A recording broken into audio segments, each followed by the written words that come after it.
The thermometer read -42 degrees outside the ice cave, yet Lars Thorvald sat in his shirt sleeves beside a small fire, the interior temperature holding steady at 38 degrees above zero.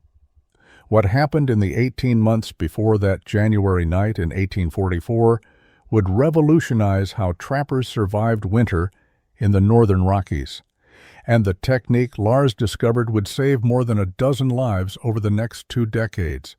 Before we begin, let us know where you're watching from, and if frontier survival stories like this move you, hit that subscribe button.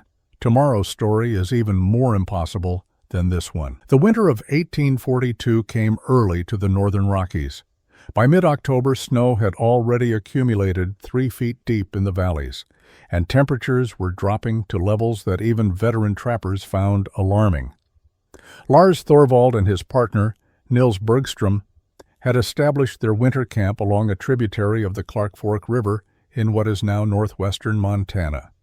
They had built their cabin in September using standard construction methods: notched logs, mud chinking, a stone fireplace, and a heavy plank door. The structure had taken them 6 days to complete, and by frontier standards, it was solid work. Lars was 29 years old that winter, a Norwegian immigrant who had come to America 5 years earlier. He had learned trapping from French-Canadian voyageurs and had developed a reputation for careful preparation and methodical work habits. Niels was 34, also Norwegian, and had been in the mountains for 8 seasons. They had partnered for 2 years and worked well together. Their trap lines were productive, their equipment was well maintained, and they had stored adequate supplies for the winter months ahead. The cabin measured 12 feet by 14 feet inside. The walls were constructed from lodgepole pine logs, each approximately 10 inches in diameter. The fireplace occupied the north wall, built from river stones mortared with clay. They had a single window covered with oiled paper, and their sleeping platforms were built along the east and west walls. By the standards of mountain trappers in 1842, they were well prepared for winter. November brought the first serious cold. Temperatures dropped to -20 degrees, and the men kept their fire burning continuously. They noticed that, despite the constant fire, the cabin remained uncomfortably cold.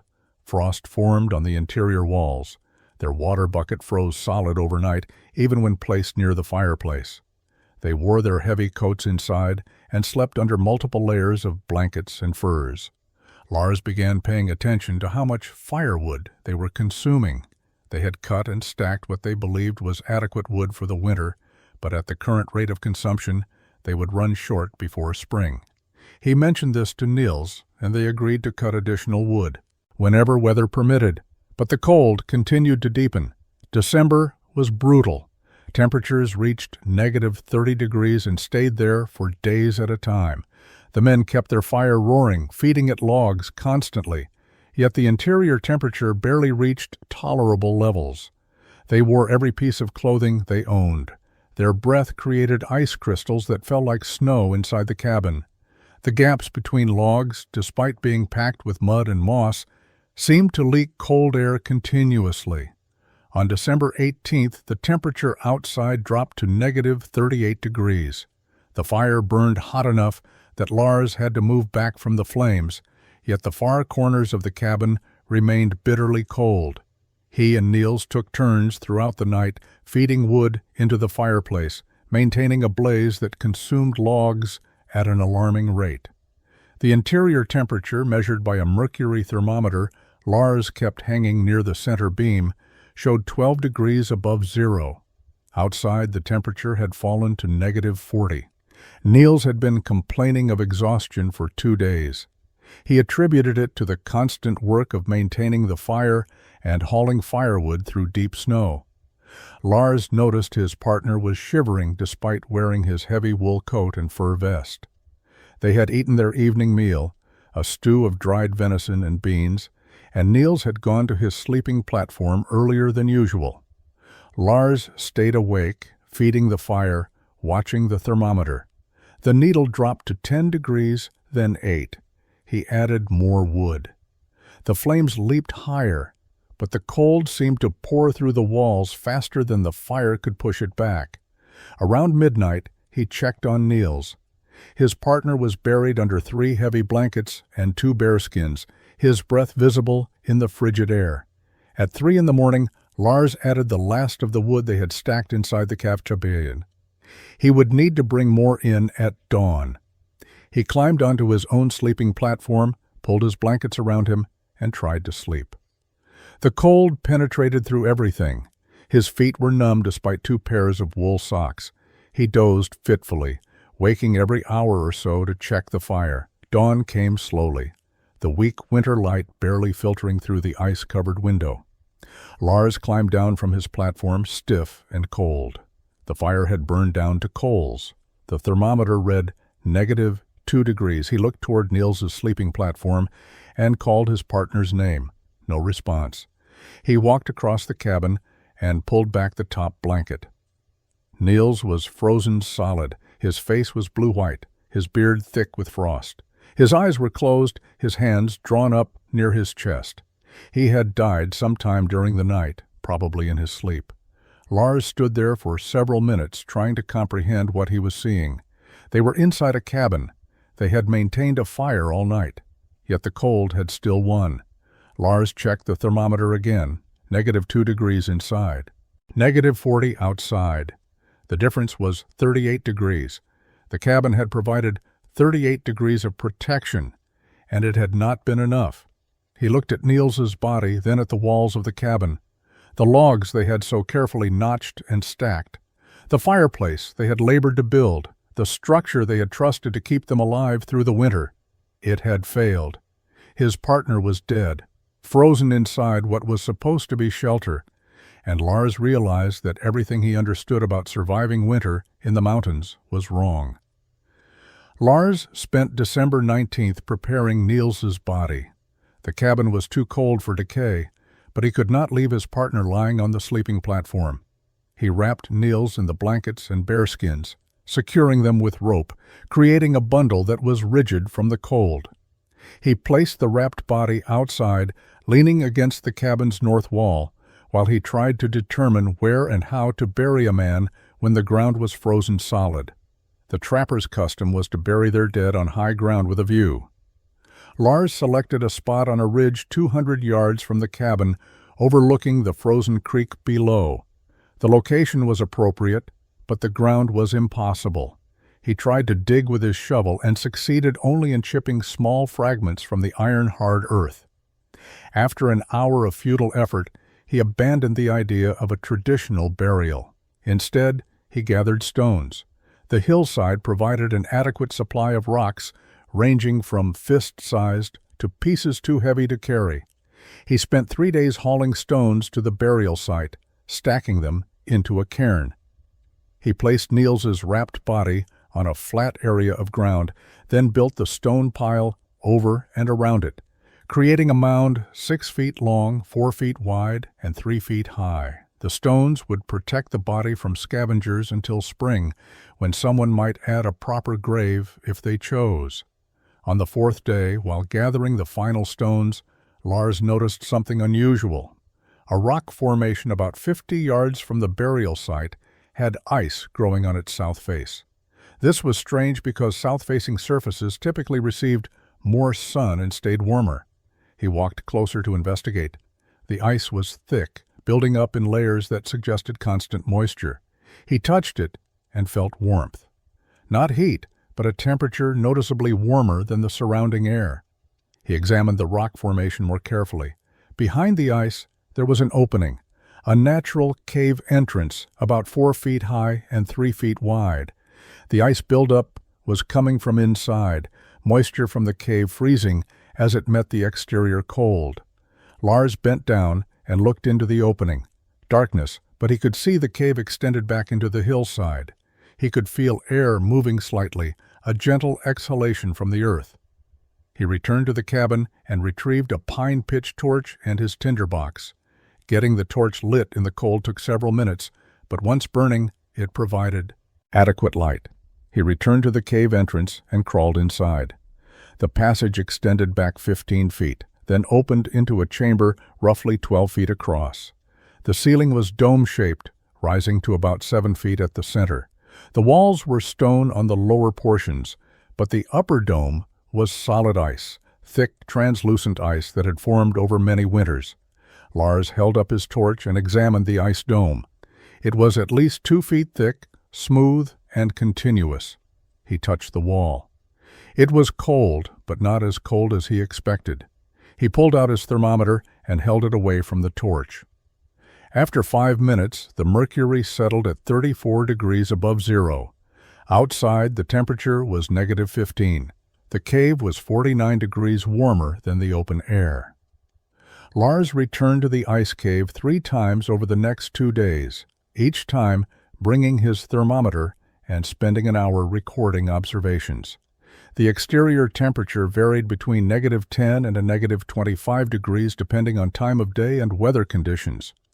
The interior cave temperature remained constant at 33 to 35 degrees above zero, never fluctuating more than 2 degrees regardless of what was happening outside. He tried to understand what he was observing. Ice was frozen water. Frozen things were cold. Yet this ice-roofed cave was dramatically warmer than his log cabin, with its constantly burning fire. The scientific principles were beyond his formal education, but Lars was intelligent enough to recognize that something about the cave's structure was creating thermal stability that his cabin could not match. He began exploring other ice formations in the area. Within a half-mile of his cabin, he found 3 more caves with similar characteristics. Each had ice domes or ice walls. Each maintained interior temperatures in the low to mid-30s, regardless of exterior conditions. The caves varied in size and shape, but they all shared the quality of remarkable temperature consistency. Lars started carrying a small notebook, recording measurements and observations.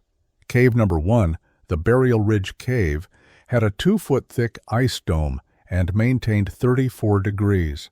Cave number 2, located in a ravine near the creek, had 3-foot-thick ice walls on 3 sides and held at 35 degrees.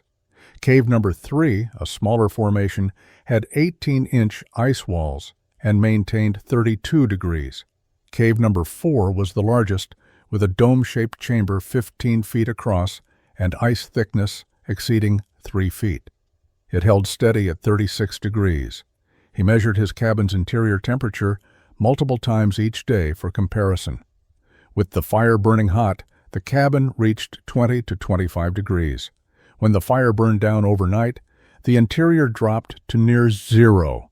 The temperature swing was enormous, sometimes varying 30 degrees in a 12-hour period. The ice caves never varied more than 3 degrees. Lars tried to identify the patterns.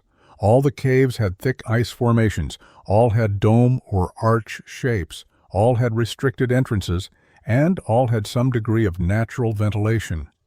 He noticed that the caves with thicker ice maintained slightly higher temperatures. He observed that dome shapes seemed more thermally stable than irregular chambers. He saw that entrances positioned lower than the main chamber seemed to trap cold air, creating a barrier.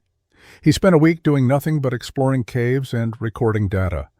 Other trappers would have considered this a waste of valuable trapping time, but Lars was no longer interested in beaver pelts. He was obsessed with understanding why ice caves remained warm while log cabins froze. His partner had died inside a structure that was supposed to provide shelter. These caves, which every trapper would instinctively avoid as frozen death traps, were actually providing better protection than the cabins men labored for days to build. The realization was both simple and revolutionary. Ice, when thick enough and properly shaped, was not a conductor of cold, but an insulator against it. Lars returned to his trap lines in early January, processing the beaver pelts he had neglected during his week of cave exploration. The work was mechanical, requiring little thought, which allowed his mind to continue puzzling over the thermal properties he had observed. He was convinced that ice caves offered superior winter shelter compared to log cabins, but the idea contradicted everything frontier wisdom taught about survival. In late January, a trapper named Anders Lindqvist stopped at Lars's cabin while traveling through the territory. Anders was a Swede who had been in the mountains for 6 years and carried the confidence of experience. He noticed immediately that Lars was alone and asked about Niels. Lars explained what had happened, describing the night his partner froze to death despite the fire. Anders nodded sympathetically. Winter killed trappers regularly. It was a known risk. But when Lars mentioned his subsequent exploration of ice caves and the temperature measurements he had recorded, Anders's expression changed from sympathy to skepticism. Lars showed him the notebook filled with observations, explaining that the caves maintained consistent warmth while cabins fluctuated wildly. Anders looked at the notes, then at Lars, then laughed. It was not cruel laughter, but the amused reaction of a practical man hearing an absurd theory.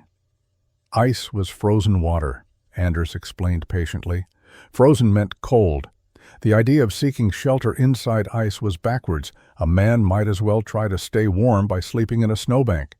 Lars tried to explain the insulation principle, but Anders was not interested in theories. He had survived 6 winters in log cabins. That was proof enough. 2 weeks later, another trapper named Erik Johansson visited while checking his own trap lines. Erik was Norwegian like Lars, and the two had known each other for 3 years. When Lars mentioned the ice caves, Erik's reaction was less amused than Anders's had been.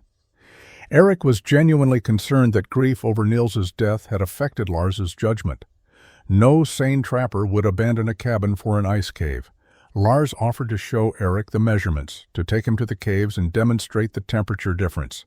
Erik declined. He had trapping work to complete and no time for foolish experiments. Before leaving, he advised Lars to stop wasting time on crazy ideas and focus on finishing the season's work. The fur traders would be coming through in spring, and pelts were what mattered. Word spread through the small trapping community. The Norwegian, who lost his partner, was now talking about living in ice caves.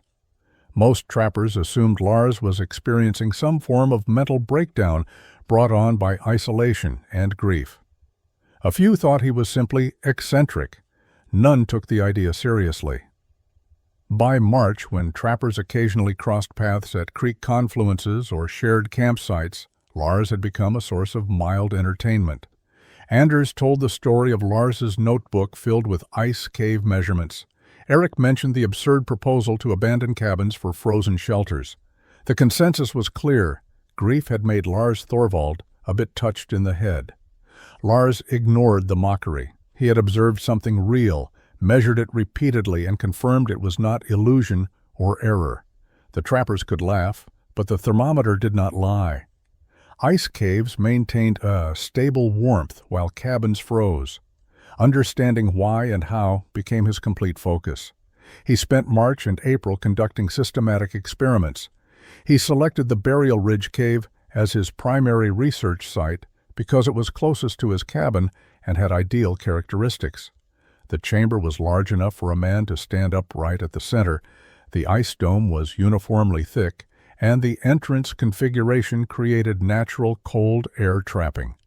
Lars began by mapping the cave's dimensions precisely. He used a measuring cord marked at 6-inch intervals, recording the chamber's length, width, and height at multiple points. The main chamber measured 11 feet east to west, 13 feet north to south, and 7 feet from floor to the highest point of the dome. The entrance passage was 4 feet long, 3 feet wide, and gradually increased in height from 3 feet at the exterior opening to 5 feet where it met the main chamber. He measured ice thickness by drilling test holes with a hand auger designed for ice fishing. The dome ice ranged from 20 inches at the thinnest points to 34 inches at the thickest. The variation seemed related to how water had originally flowed and frozen over the rock structure beneath. Thicker ice correlated with slightly higher interior temperatures, suggesting that thermal mass played a role in stability. Lars studied the ventilation patterns by burning small fires inside the cave and Observing smoke movement. The smoke rose to the dome peak, then gradually moved toward the entrance passage where it escaped. Fresh air entered through small gaps around the entrance opening, creating a gentle circulation that prevented carbon monoxide buildup while minimizing heat loss. The system was passive and self-regulating. He experimented with fire placement. A fire built at the chamber's center created the most even heat distribution, but produced smoke that lingered uncomfortably. A fire built near the entrance vented smoke efficiently but provided less warmth to the main chamber. A fire built offset from center, positioned between the entrance and the chamber's midpoint, created optimal balance between heating and ventilation. Temperature measurements continued throughout both months. Lars recorded readings at dawn, midday, dusk, and midnight. He measured at floor level, chest height, and near the dome peak. He compared readings taken during clear, cold nights versus warmer, cloudy days. The data showed remarkable consistency. Floor temperatures stayed between 29 and 32 degrees.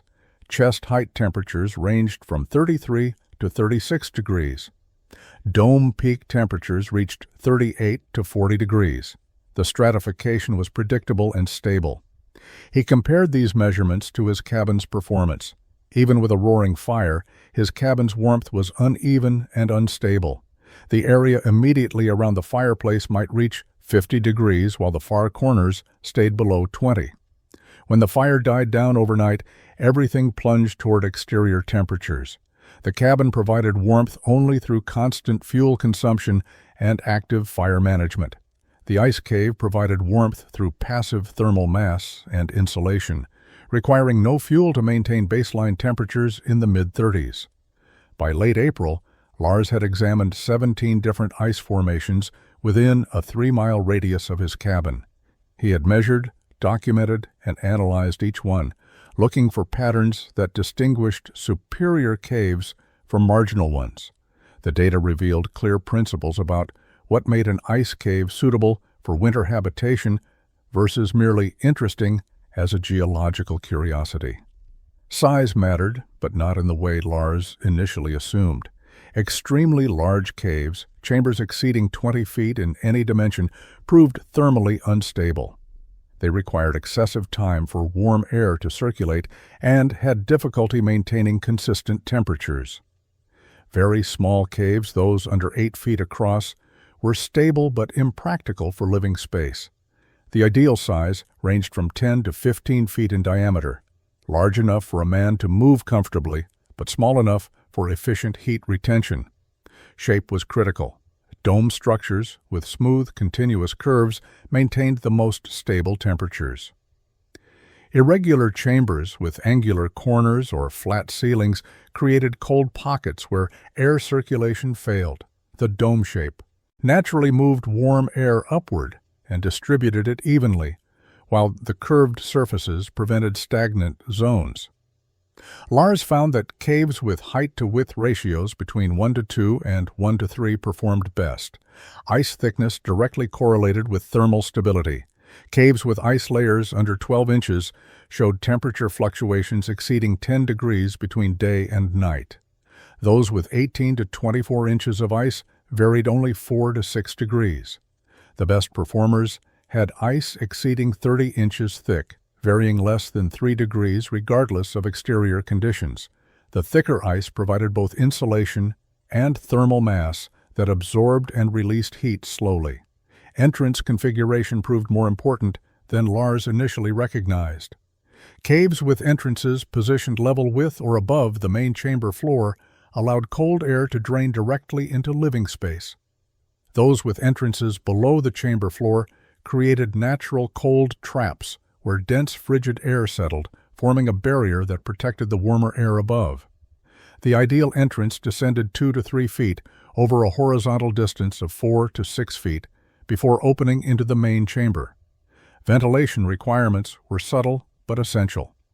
Completely sealed caves accumulated moisture and carbon dioxide, becoming unlivable within hours when occupied. Caves with large openings lost heat too rapidly. The best caves had small gaps or fissures that allowed air exchange without creating drafts. These openings typically measured 1 to 3 square inches total area, enough for fresh air, but small enough to retain warmth. Water source proximity was practical rather than thermal. A cave located within 100 yards of unfrozen water reduced the labor of daily survival. Ice caves near springs or fast-flowing creeks provided convenient access to water without requiring long treks through deep snow. Structural integrity concerned Lars more as he considered actual habitation. Some ice formations were seasonal, melting significantly during warm periods. Others were permanent features that had existed for decades or longer.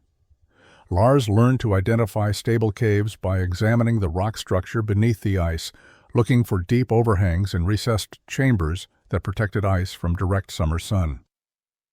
After cataloging all 17 formations, Lars identified 3 candidates suitable for winter living. He eliminated the Burial Ridge Cave despite its excellent thermal properties because the association with Niels's death site felt wrong. The final choice came down to a cave located in a protected ravine half a mile from his current cabin. The cave Lars selected had a 13-foot diameter dome chamber with 32-inch thick ice walls and ceiling. The entrance passage descended 3 feet over 5 horizontal feet, creating an ideal cold trap. Natural fissures provided adequate ventilation. The location offered protection from prevailing winds and sat above the typical spring flood line. It was as close to perfect as natural formation allowed, but it still required modifications before becoming livable winter shelter. Lars began work in early May, giving himself the entire summer and fall to prepare before the next winter arrived. His first task was clearing the cave floor. Centuries of rock debris, frozen soil, and organic matter had created an uneven surface. He used a pick and shovel to remove loose material, hauling it outside in a canvas sack. The work was slow because he could only swing the pick in the restricted space. But after 2 weeks, he had exposed the underlying bedrock floor. The bedrock was relatively flat with a slight slope toward the entrance, which would help drain any water that might accumulate from melting ice or brought in on boots. Lars swept the rock clean, then began planning his fire pit location. Based on his smoke experiments, he selected a spot 8 feet from the entrance, offset 18 inches from the chamber's center line. This position would balance heating efficiency with ventilation. He dug a shallow depression in the accumulated soil near the bedrock, creating a bowl 12 inches deep and 24 inches across. He lined this with flat stones he gathered from the creek bed, selecting pieces that could withstand repeated heating and cooling without cracking. The stones were laid tightly together, creating a fire-resistant basin that would contain coals and protect the floor beneath. Around the fire pit, Lars constructed a ring of larger stones that would serve as both a safety barrier and a platform for cooking implements. The ring extended 6 inches above the fire pit's rim and was wide enough to support his iron kettle or frying pan. He chinked gaps between the stones with clay from the creek bank, creating a structure that was both functional and permanent. The entrance passage required attention next. The natural configuration provided good cold air trapping, but the opening was irregular and difficult to seal when needed. Lars used flat stones to create a more defined entrance frame, building up the sides and top to form a consistent rectangular opening 30 inches wide and 36 inches tall. This would allow him to construct a door or barrier if necessary, while maintaining the passage's cold trap function. Inside the main chamber, Lars marked locations for a sleeping platform and storage shelves. The platform would be built against the east wall, elevated 18 inches above the floor to keep him above the cold air layer. The shelves would mount on the west wall, positioned high enough to stay dry and accessible. These installations would wait until he gathered appropriate materials, but planning their locations now allowed him to work efficiently later. Ventilation management required careful thought. The natural fissures provided adequate air exchange, but Lars wanted the ability to control airflow during extreme weather. He identified the 3 main ventilation gaps and fitted them with thin stone plates that could be partially or fully closed using wedges. Lars spent 3 weeks in June conducting fire experiments inside the cave. His goal was to understand precisely how fire behaved in the enclosed ice environment, how much heat was required to raise interior temperatures to comfortable levels, and how to prevent two critical failures: dangerous smoke accumulation and structural ice melt that could compromise the dome. He started with small fires, burning single pieces of kindling and observing smoke movement. The natural convection carried smoke upward to the dome peak, where it spread horizontally before finding its way to the ventilation fissures and entrance passage. With only kindling burning, smoke cleared within minutes of the fire extinguishing. This confirmed adequate natural ventilation for minimal fires. Lars gradually increased fire size, adding more wood and maintaining burns for longer periods. He discovered that fires exceeding 18 inches diameter produced smoke faster than the natural ventilation could clear, creating an uncomfortable haze that stung eyes and lungs. Fires under 12 inches diameter provided insufficient heat. The optimal size was 14 to 16 inches across, burning steadily rather than blazing hot. Temperature response was measurable and predictable. A moderate fire burning for 2 hours raised the chamber temperature from its baseline 34 degrees to 48 degrees at chest height. Maintaining the fire for 4 hours brought temperatures to 55 degrees. Extending the burn to 6 hours achieved 60 degrees. Beyond that point, additional burning produced diminishing returns and risked overheating the dome ice. Lars monitored the ice carefully during extended burns. After 6 hours of continuous fire, he could detect slight moisture on the dome surface directly above the fire pit. The ice was beginning to sweat, not yet melting, but approaching its threshold. He marked this as his absolute limit. Fires must never burn long enough or hot enough to cause actual melt. Structural integrity depended on maintaining the ice dome intact. He experimented with fire positioning, moving his stone fire pit to different locations and observing results. Fires built too close to the entrance vented smoke efficiently, but heated the entrance passage more than the main chamber. Fires built at the chamber's center heated evenly but created smoke problems. His original position, 8 feet from entrance and slightly offset, proved optimal for balancing all factors. Fuel efficiency surprised him. In his log cabin, maintaining comfortable temperatures through a cold night required constant fire feeding, consuming enormous quantities of wood. In the ice cave, a moderate fire burned for 2 hours raised temperatures enough that residual warmth lasted 6 to 8 hours before dropping back to baseline. The ice itself acted as thermal mass, absorbing heat and releasing it slowly. This meant he could heat the cave to comfort, let the fire die completely, and sleep through the night without freezing. Wood consumption calculations were dramatic. His cabin required approximately 80 pounds of firewood per day during deep winter. The ice cave would need perhaps 15 to 20 pounds for equivalent comfort. The difference would extend his fuel supply by a factor of 4 or 5, eliminating the desperate wood gathering that had contributed to Niels's exhaustion. Lars documented optimal fire protocols: moderate size, steady burn rather than hot blaze, maximum duration of 4 hours for safety, position 8 feet from entrance, and always monitor dome for moisture signs. Construction of the sleeping platform began in early July. Lars had salvaged lumber from an abandoned trapper's cabin he found 12 miles south of his location. The previous occupant had apparently died or moved on, leaving behind a structure that was collapsing but still contained usable planks. Lars made 3 trips, hauling boards strapped to his back through the forest. The platform needed to serve multiple purposes.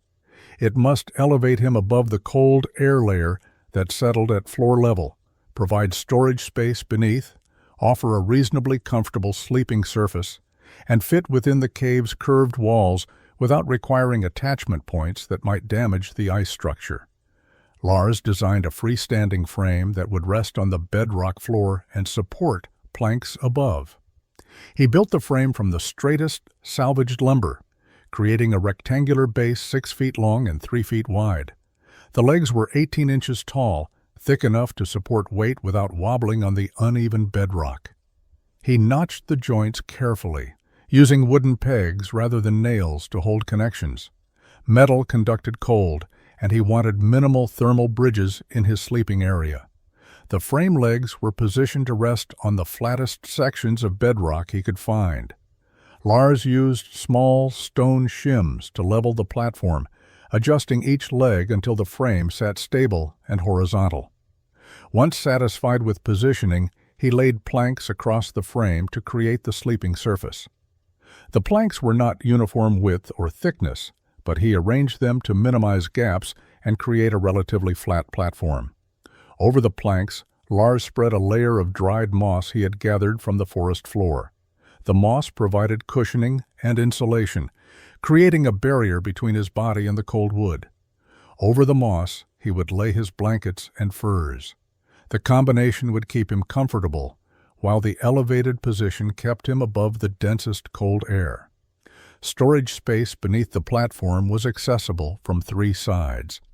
Lars could slide supplies underneath, protecting them from any moisture that might accumulate on the cave floor while keeping them organized and out of the living space.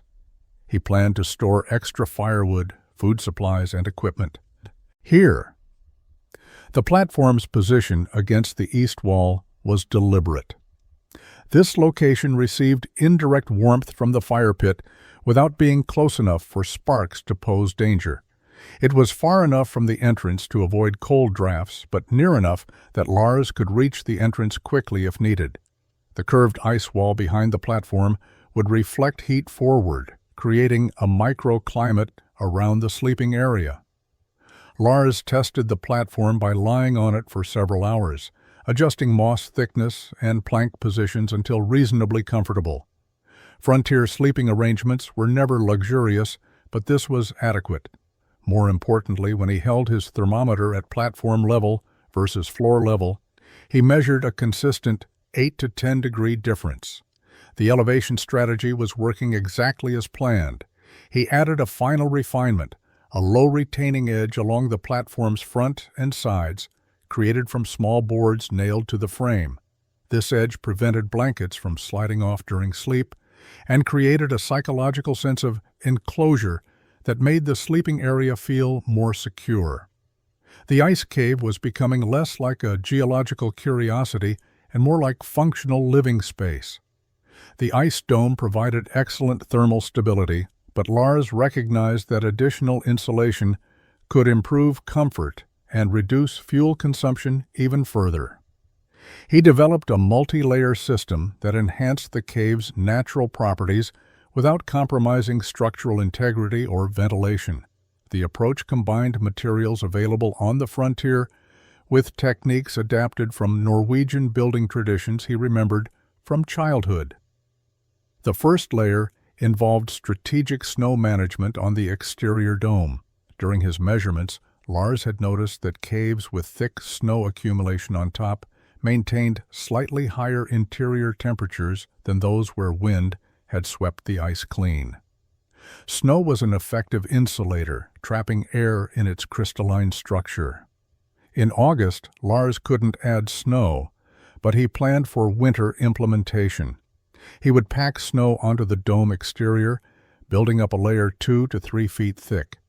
This would create an insulating blanket that would protect the ice from extreme cold while adding thermal mass. The second layer addressed the interior walls. Lars gathered animal hides throughout the summer, processing pelts from beaver, deer, and elk. Rather than selling these furs, he treated and dried them, creating flexible leather barriers. In September, he began hanging these hides on the interior ice walls, particularly in the sleeping area. The hides didn't attach to the ice directly, which would have created melt points. Instead, Lars built a framework of light wooden poles that leaned against the walls, and he draped the hides over this framework. The air gap between hide and ice was crucial. The gap acted as dead air space, reducing convective heat transfer from the chamber to the cold ice surface. The hides themselves added insulation value while also preventing radiant heat loss from his body to the ice walls during sleep. The combination created a warmer microclimate in the sleeping zone without requiring additional fire. Lars experimented with different hide configurations. Beaver pelts, with their dense fur, provided excellent insulation but were small and required many pelts to cover significant area. Deer hides were larger and easier to work with, but less insulating per thickness. Elk hides offered the best combination of size and insulation value. He eventually settled on a pattern using elk hides for the main wall coverage, with beaver pelts layered over the sleeping platform area for maximum warmth. The third layer involved floor insulation.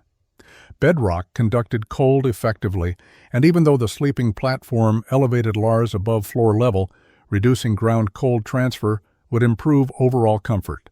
He gathered dried pine needles and moss, materials that were abundant and cost him nothing but collection time.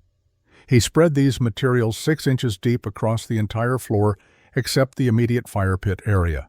The organic layer provided insulation and made the cave floor less harsh when walking barefoot.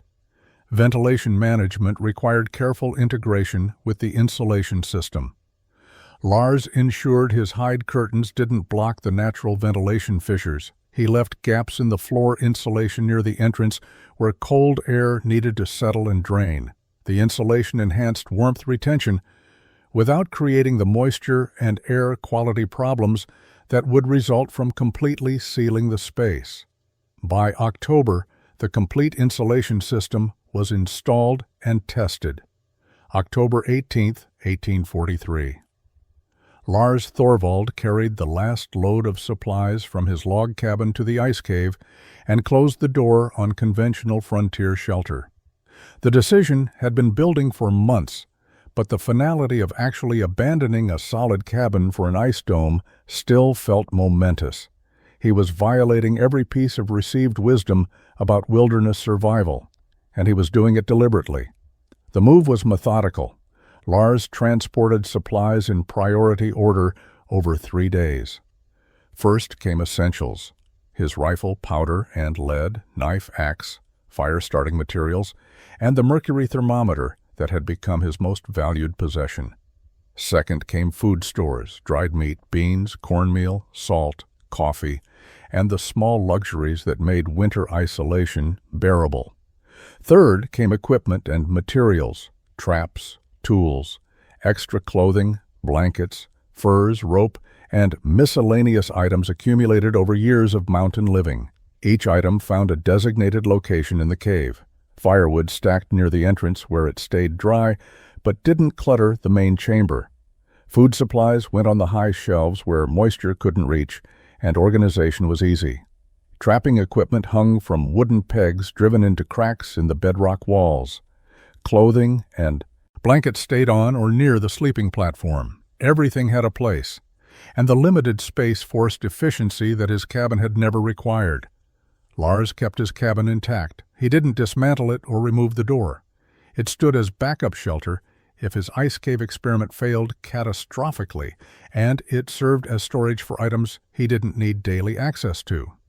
But he moved his daily living entirely into the ice dome. He would sleep here, cook here, spend the winter here.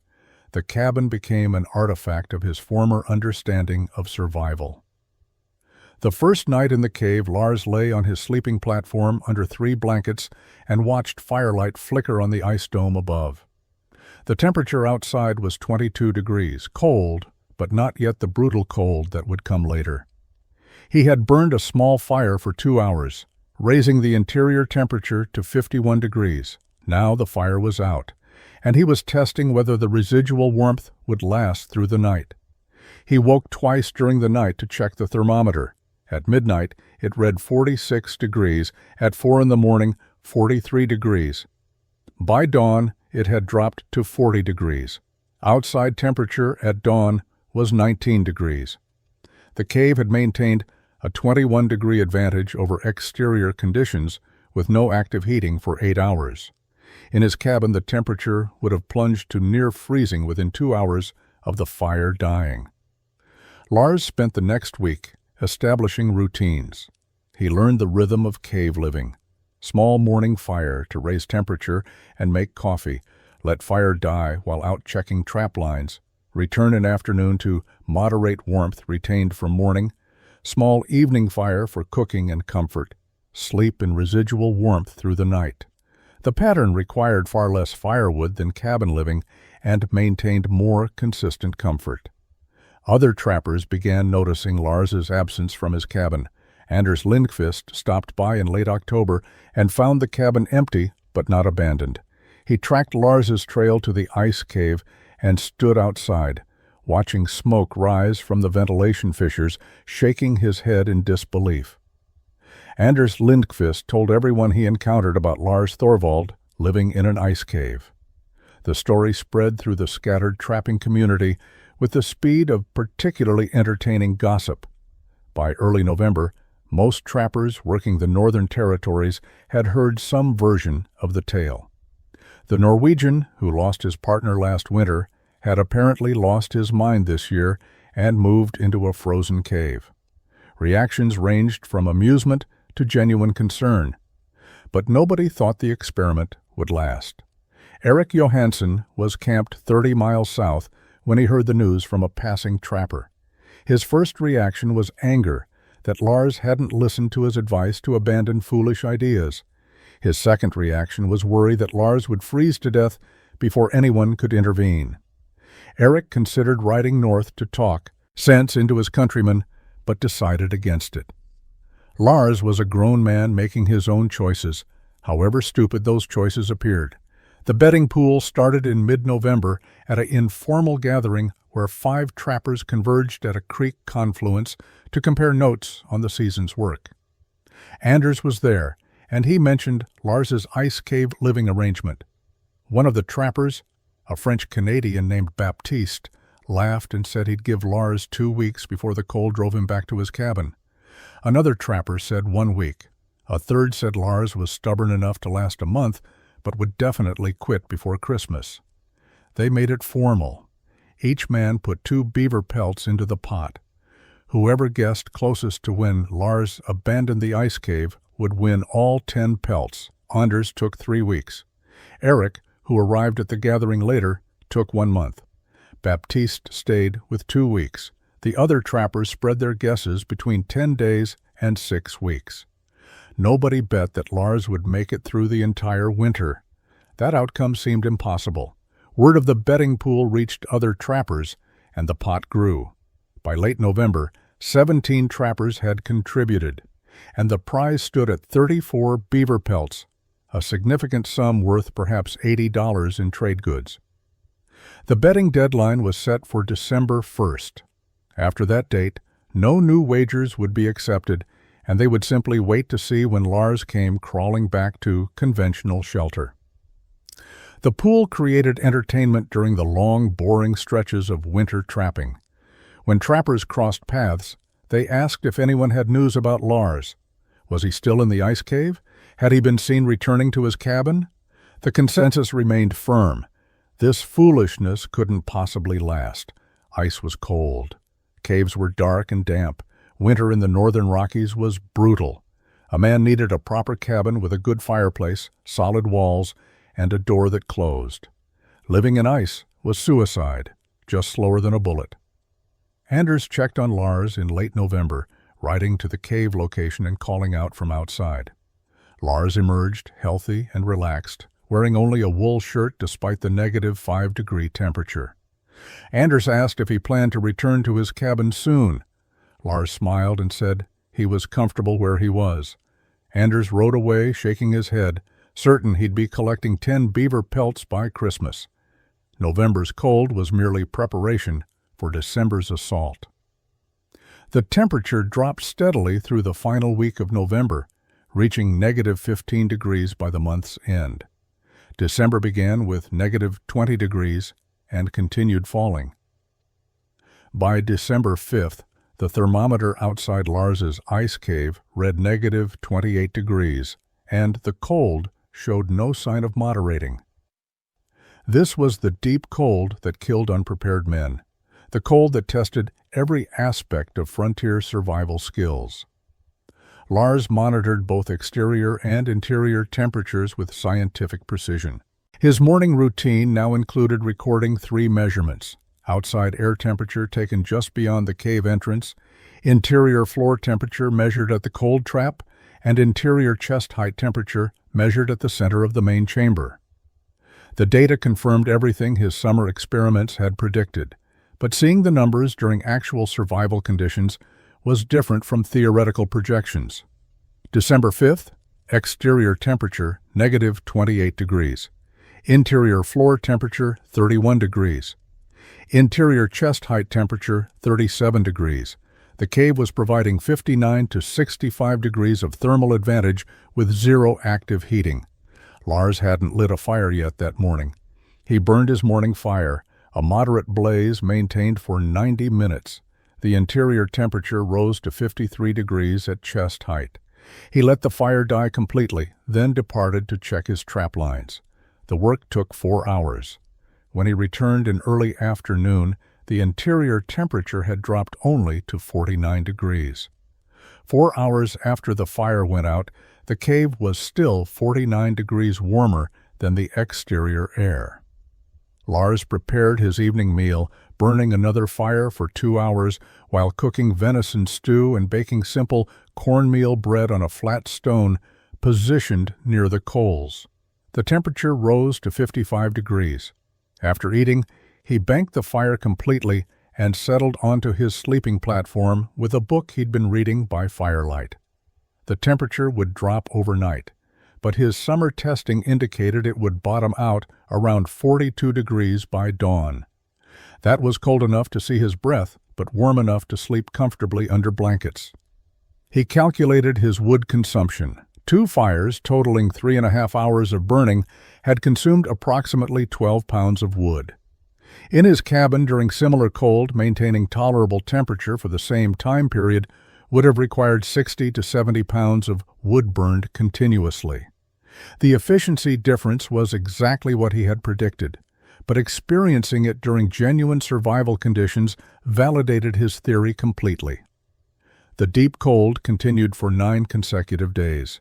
Exterior temperatures ranged from -22 to -34 degrees. Lars maintained his routine: small morning fire, leave to check traps, return to retained warmth, small evening fire, sleep in residual heat. His daily wood consumption averaged 10 to 15 pounds. He was comfortable, well-fed, and using less than 1/4 the fuel a cabin would require. On December 14th, the temperature moderated to -8 degrees, and light snow began falling. Lars stood outside his cave entrance, watching the snow accumulate on the ice dome above. This was perfect. The snow would add insulation, further improving the cave's thermal performance. The blizzard arrived on December 19th, exactly 1 year, after Niels had frozen to death in the log cabin. Lars noted the anniversary grimly as he watched the storm build from the southwest. The sky darkened to slate gray by mid-morning, and the first heavy snowflakes began falling around noon. Within 2 hours, visibility dropped to less than 50 yards. By evening, the wind was howling through the forest, and snow was falling so heavily that Lars couldn't see the trees 20 feet from his cave entrance. He sealed the entrance with a hide curtain, weighted at the bottom with stones, leaving a small gap at the top for ventilation. The cave's natural cold trap prevented wind from penetrating into the main chamber, but the curtain added psychological comfort and blocked drifting snow. Inside, Lars burned a moderate fire and monitored conditions. The blizzard's fury was audible but distant, muffled by the thick ice walls. The temperature inside held steady at 52 degrees while the storm raged outside. The blizzard continued for 3 days without significant break. Snow accumulated 4 feet deep in open areas, and drifts piled 8 to 10 feet high against obstacles. The temperature during the storm dropped to -36 degrees, with wind chill making it exponentially more dangerous. These were killing conditions. Any man caught outside without immediate shelter would die within 30 minutes. Even inside shelter, survival was not guaranteed if that shelter was inadequate. Trappers in log cabins faced desperate situations.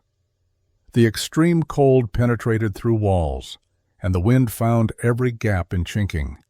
Fires had to burn continuously at maximum intensity just to keep interior temperatures above freezing. Wood consumption was catastrophic. Men who had thought themselves adequately supplied were burning through their wood piles at alarming rates. Venturing outside to gather more wood was dangerous in the blizzard conditions, but staying inside without fuel was equally deadly. Anders Lindqvist was camped 40 miles southwest in a cabin he'd built the previous year. The cabin was solid by normal standards, but the blizzard exposed its weaknesses. Wind forced freezing air through gaps Anders hadn't noticed during milder weather. His fireplace, built with adequate but not exceptional skill, created downdrafts during high wind that blew smoke back into the cabin. He kept the fire blazing, but the interior temperature barely reached 20 degrees. He wore every piece of clothing he owned and still shivered constantly. His wood supply, which should have lasted until February, was half gone after 3 days. Eric Johansson's situation was worse. His cabin was smaller, and he'd been careless about chinking. The blizzard found every weakness. On the second night, his fire went out while he slept, exhausted from constant wood feeding. He woke 2 hours later, nearly frozen, and desperately rebuilt the fire. The close call terrified him. He realized he was in genuine danger and began rationing wood severely, accepting brutal cold inside his cabin to preserve fuel for the rest of winter. Lars burned his normal small fires morning and evening. The cave temperature never dropped below 40 degrees. He used 18 pounds of wood during the entire 3-day blizzard. Bjorn Carlson's cabin was situated in an exposed valley 12 miles east of Lars's ice cave. Bjorn was a competent trapper, 41 years old, with 9 seasons in the mountains. His cabin was well built by frontier standards. He'd taken care with the chinking, built a solid fireplace, and stockpiled adequate wood, but adequate assumed normal winter conditions. The blizzard and the sustained extreme cold that followed were not normal. December 23rd, the temperature dropped to -42 degrees. Bjorn kept his fire burning all day and into the evening. Around 8 o'clock, he went outside to bring in more firewood from his stack. The wood was frozen solid, and snow had drifted over the pile. He struggled to free the logs, his fingers going numb despite heavy gloves. He managed to haul 1 armload inside and went back for more. On his second trip, he slipped on ice hidden under snow and fell hard. The impact knocked the wind from his lungs and caused him to drop his firewood. He lay there for 30 seconds, stunned, before getting up. His left shoulder throbbed from the impact. He gathered the dropped wood and carried it inside, not realizing he'd cracked 2 ribs in the fall. The pain worsened over the next 2 hours. Breathing hurt. Moving hurt. He fed the fire mechanically, fighting through the pain, trying to maintain warmth. Around midnight, exhaustion and pain overwhelmed him. He collapsed onto his sleeping platform and lost consciousness. The fire burned down, unattended. Bjorn woke at 4 in the morning, frozen and in agony. His fire was completely out, just cold ash in the fireplace. The cabin interior temperature had dropped to -6 degrees. His water bucket was frozen solid. Ice coated the interior walls. He tried to stand, but the pain from his ribs made him gasp. He managed to crawl from his sleeping platform to the fireplace. His fingers were too numb to work properly. He fumbled with kindling, dropping pieces repeatedly. It took him 20 minutes to get a fire started, precious time when his core temperature was dropping. The kindling caught, but he didn't have the strength to feed larger wood properly. The fire remained small, inadequate. He realized with clarity born of approaching death that he would not survive another night in the cabin. His ribs prevented him from gathering sufficient wood. His fire was too weak. The cold was too extreme. At first light, Bjorn made a decision. Lars Thorvald's ice cave was 12 miles west. If he started immediately and maintained steady pace, he could reach it by midday. If he stayed in the cabin, he would die before morning. He wrapped himself in every blanket he owned, packed a small bag with dried meat and ammunition, and abandoned his cabin. The journey was torture. Every breath hurt. The cold attacked exposed skin immediately. He forced himself to keep moving, knowing that stopping meant death. 12 miles took 6 hours. He arrived at Lars's cave entrance at 1 o'clock in the afternoon, collapsed against the entrance stones, and called out weakly for help. Lars pulled Bjorn inside the ice cave and immediately assessed his condition. The man was hypothermic but conscious, his lips blue, his hands frozen into clawed shapes. Lars stripped off Bjorn's frozen outer clothing and wrapped him in dry furs near the fire pit. He built up the fire larger than normal, raising the cave temperature to 60 degrees. Within an hour, Bjorn's shivering stopped and color returned to his face. Bjorn explained what had happened, describing the fall, the cracked ribs, the dying fire, and the desperate trek to the ice cave. He looked around the chamber with confusion and wonder. The interior was warm, comfortable, dry. A small fire burned steadily. Lars wore a simple wool shirt and appeared relaxed. Outside, the temperature was negative 38 degrees. Inside the ice cave, it was warm enough that Bjorn had to remove layers. Lars let Bjorn rest for 3 days while his ribs began healing. During that time, Bjorn observed everything. He watched how Lars managed the fire, burning moderate blazes for short periods rather than constant flames.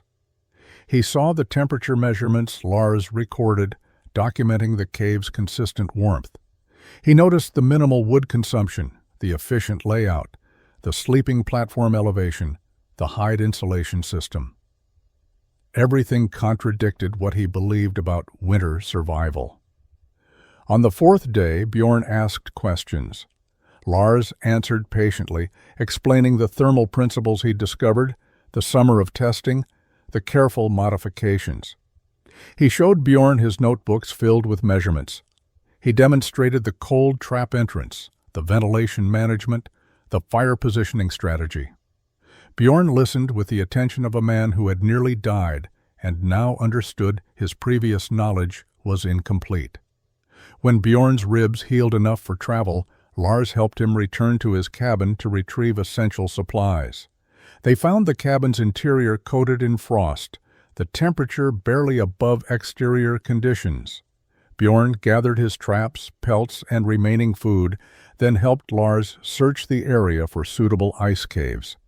They found one 3 miles from Bjorn's cabin, a dome-shaped chamber with adequate size and good ice thickness. Bjorn spent 2 weeks modifying the cave using techniques Lars taught him.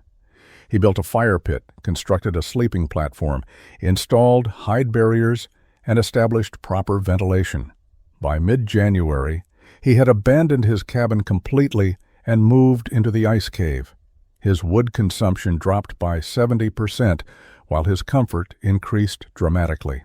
Word spread quietly through the trapping community, not through dramatic announcements, but through practical observation. Trappers who visited Bjorn or Lars saw the ice caves functioning effectively. They noticed the minimal wood supplies needed, the comfortable interiors, the healthy appearance of men who should have been struggling with brutal cold. Some dismissed it as luck or exaggeration. Others paid attention. By February, 3 more trappers had located ice caves and begun modifications. Anders Lindqvist, who had started the bedding pool, investigated a cave formation near his territory. Eric Johansson, nearly out of firewood, swallowed his pride and asked Lars for guidance.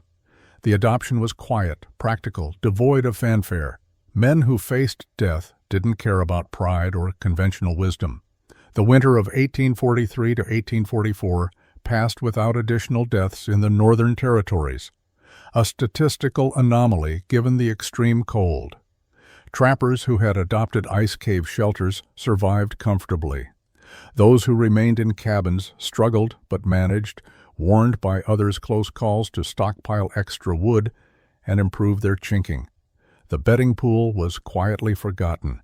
Nobody wanted to acknowledge they had wagered against a technique that worked. Spring brought the fur traders through the territories, buying pelts and selling supplies. Trappers shared stories around evening fires, and the tale of ice cave wintering spread beyond the immediate region. Some listeners were skeptical, but the men who had survived the brutal winter in ice caves spoke with the certainty of direct experience. The technique began appearing in other areas where natural ice formations existed. Lars Thorvald continued trapping for 3 more seasons. He refined his ice cave living methods, documenting improvements in his notebooks. He shared information freely with anyone who asked, never claiming credit or seeking recognition. In 1847, he left the mountains permanently, taking his accumulated savings to Oregon Territory, where he purchased land and established a small farm. He married in 1849 a widow named Ingrid Halverson, who had emigrated from Norway with her first husband. They had 2 children and lived quietly. Lars rarely spoke about his trapping years. His neighbors knew him as a competent farmer, a reliable man, someone who approached problems methodically. None knew about his ice cave innovation or the lives it had saved. Bjorn Carlson trapped until 1852, then moved to Montana's Bitterroot Valley and became a sawmill operator. He taught ice cave techniques to miners and prospectors heading into the mountains, helping them survive their first winters. Anders Lindqvist and Eric Johansson both continued trapping through the 1850s. Both used ice caves when available, log cabins when not, and both survived to old age. The technique spread organically through the northern mountain regions. Ice cave wintering never became universal because suitable caves weren't available everywhere. But in areas where geology provided appropriate formations, trappers and later miners learned to recognize and utilize them. The knowledge became part of frontier survival wisdom, passed from experienced men to newcomers. Historians later documented at least 14 confirmed instances between 1844 and 1865, where men survived extreme weather specifically because they sheltered in modified ice caves during critical periods. The actual number was likely higher, but survival often went unrecorded. Men who lived through harsh winters simply continued with their work. Lars Thorvald died in 1873 at age 59 on his Oregon farm. His children knew he had been a mountain trapper, but understood little about that life. His wife knew he was practical and intelligent, but never learned details of his innovations. He was buried in a small cemetery outside Salem. His gravestone listed his name, birth and death years, and nothing more. In the northern Rockies, ice caves that Lars and others had modified remained visible for decades. Some were used seasonally by successive generations of trappers, miners, and hunters. The specific innovations, fire pit positioning, sleeping platform elevation, hide insulation, ventilation management, became standard practice, their origins forgotten, but their effectiveness proven.